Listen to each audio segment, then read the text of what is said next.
U.S. stock momentum slows a little bit today. A low volume new all-time high in the S&P cash yesterday was mostly reversed this morning. Futures markets did not reach a new all-time high.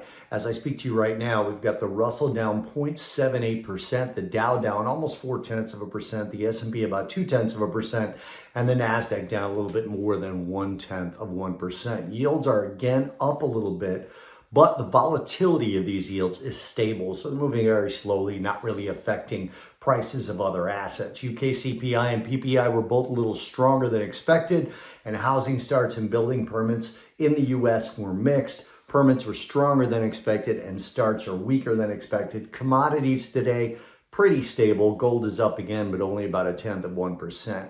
FOMC minutes this afternoon from the last Fed interest rate decision will be released. Markets will be looking for individual FOMC members' views on inflation. We all know inflation remains elevated, but basically we've made progress toward 2%. They'll also be keeping an eye out for any hint on timing and extent of potential future rate adjustments. We have a speech scheduled, or I should say an interview scheduled tomorrow with Treasury Secretary Bessent with Bloomberg. That could be more important than any Fed speakers, considering all the trade communique and all the changes from the new administration going on. That could be canceled. He does have a regular job, but we're going to keep an eye on that tomorrow. Now, looking ahead, there's a 20-year bond auction in the U.S. today. Tomorrow, we've got another speech by Fed Vice Chair for Supervision, Michael Barr. Generally doesn't touch on monetary policy, but you should know it's happening.